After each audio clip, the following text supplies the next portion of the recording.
예수께서 안식일에 길을 가시다가 날 때부터 맹인된 사람을 보았습니다. 예수께서 그 사람에게 다가가서 진흙을 이겨서 그 사람의 눈에 발랐습니다. 그리고 그에게 실로암 못에 가서 씻으라고 말했습니다. 이 사람은 실로암 못에 가서 눈을 씻었습니다. 그리고 보게 되었습니다. 저는 요한복음 9장의 이 사건을 통해서 4가지 관점을 나누고자 합니다. 첫 번째는 제자들의 관점입니다. 제자들은 날 때부터 맹인된 이 사람에 대해서 죄의 관점으로 보았습니다. 날 때부터 맹인된 이 사람은 이 사람의 죄 때문인지 아니면 부모의 죄 때문인지에 대한 논쟁을 했습니다. 두 번째로 이웃 사람들의 관점이 있습니다. 날 때부터 맹인된 이 사람을 잘 알고 있는 이웃 사람들은 이 사람에 대해서 이 사람이 과연 보게 되었는지 궁금했습니다. 어떤 사람들은 말합니다. 전에 이 자리에서 구걸했던 사람들이다. 이렇게 말합니다. 또 어떤 사람은 아니다. 그와 비슷한 사람이다 라고 말합니다. 그때 맹인이 나타납니다. 그리고 자신이 예수님을 통해서 보게 되었음을 설명했습니다. 세 번째 관점이 나옵니다. 바리새인들의 관점입니다. 예수님께서 진흙을 이겨서 눈을 뜨게 한 날은 안식일이었다라고 요한복음 9장 14절은 우리에게 암시하고 있습니다. 바리새인들은 예수님이 안식일을 지키지 않았기 때문에 하나님에게서 온 사람이 아니라고 주장합니다. 바리새인들은 죄인으로서 이러한 기적을 행할 수 없다고 말합니다. 바리새인들은 예수를 그리스도로 인정하지도 않고 예수를 그리스도로 보지도 않았습니다. 그래서 예수를 그리스도로 고백하는 사람들은 유대교회에서 출교하기로 결의했습니다. 이 바리새인들은 율법 준수, 즉 안식일 준수를 가장 중요시 여긴 사람들이었습니다. 그들은 안식일의 기준으로, 율법의 기준으로 이 문제를 보았습니다.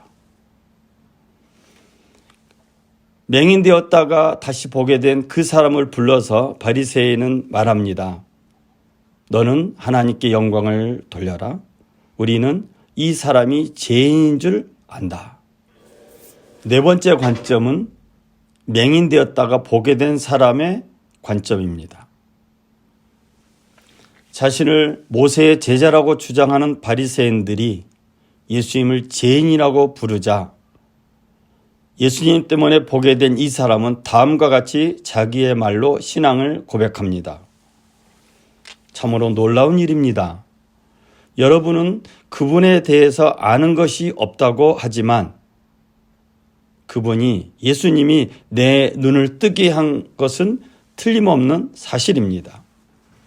모두가 알다시피 하나님은 죄인들의 말대로 움직이지 않으시는 분입니다. 누구든지 경건하게 살면서 하나님의 뜻대로 행하는 사람들의 말을 듣는 분이 하나님이십니다. 누군가가 날 때부터 눈먼 사람의 눈을 뜨게 해주었다는 이야기를 들어본 적이 없습니다. 그분, 예수님은 하나님에게서 오시지 않았다면 아무 일도 못하셨을 것입니다. 예수님이 보는 관점과 제자들이 보는 관점이 달랐습니다.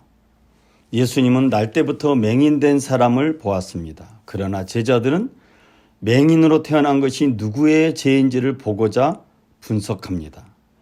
제자들은 출애굽기 20장 5절과 신명기 5장 9절을 알고 있었습니다. 이를 근거로 해서 죄와 병의 관계를 예수님께 질문했습니다. 그때 예수님은 병의 원인을, 병과 죄의 신학적 인과관계를 설명하지 않았습니다. 다만 그에게서 날 때부터 맹인된 그 사람에게서 하나님의 하시는 일을 나타내고자 함이라라고 말씀하셨습니다. 죄 없는 사람도 병에 걸리고 죄 있는 사람도 병에 걸립니다. 그러므로 고통이 성장의 기회다, 아프니까 청춘이다, 이런 말은 함부로 해서는 안 됩니다. 왜냐하면 고통을 통해서 귀한 교훈을 얻는 사람도 있지만 고통 때문에 절망으로 추락한 사람이 있기 때문입니다. 코로나19와 같은 상황에서 우리 그리스도인들은 고통과 악의 의미를 찾으려고 신학적으로 애쓸 것이 아니라 고통과 악이 주는 문제를 해결하는 데 모든 것을 쏟아야 하겠습니다. 예수님은 볼 수도 없었고 또 예수님께 도움을 청할 수도 없었던 그 사람에게 다가가서 그 사람의 문제를 해결해 주셨습니다. 우리 그리스도인들은 예수님처럼 도움을 청할 수 없는 사람들을 찾아서 예수님처럼 그 사람들의 문제를 해결하는 삶이 되어야 할 것입니다. 또한 예수님은 위에 있는 사람을 보지 않았습니다. 예수님은 아래에 있는 연약한 사람들을 보았습니다.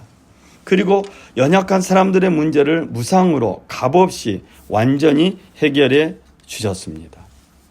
예수님의 이 관점이 날 때부터 맹인된 사람을 살리게 하였고 그로 하여금 예수님을 하나님의 아들로 인정하는 놀라운 역사를 이루게 되었습니다. 사랑하는 여러분, 예수님이 보여준 이 관점을 우리 마음판에 새겨서 우리의 삶 가운데 구체적으로 열매를 맺는 삶이 되시기를 주의 이름으로 부탁을 드립니다. 저는 말씀에 결론을 내리겠습니다. 예수께서 이 세상에 오신 것은 모든 것을 대낮같이 환하게 드러내서 분명히 하려는 것입니다. 모든 것을 선명히 구분해서 보지 못하는 사람들은 보게 하고 잘 본다고 하는 사람들은 눈먼 자로 폭로하려는 것입니다. 이제는 잘 본다고 하는 사람들이 자기의 모든 허물과 자기의 모든 잘못에 대해 책임을 져야 할 것입니다. 기도하겠습니다.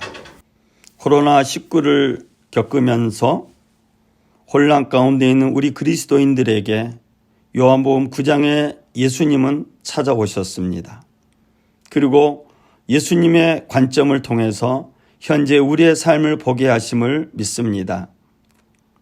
현재 우리의 고난 가운데 주님이 주시는 지혜를 통해서 눈이 띄는 은혜가 우리 가운데 가득하게 하여 주옵소서. 힘들고 어려운 사람을 찾아가서 그들의 문제를 실제적으로 해결하고 또 그 문제를 해결하는 우리 모든 그리스도인들이 되게 하여 주옵소서. 또 이번 한 주간 예수님 이름으로 기도할 때마다 우리의 삶 가운데 찾아오시는 주님을 만나게 하여 주시고 예수를 그리스도로 고백하는 매일매일의 삶이 되게 하여 주옵소서. 우리 예배를 받아주신 주님께 감사드리며 예수님의 이름으로 기도드렸습니다. 아멘.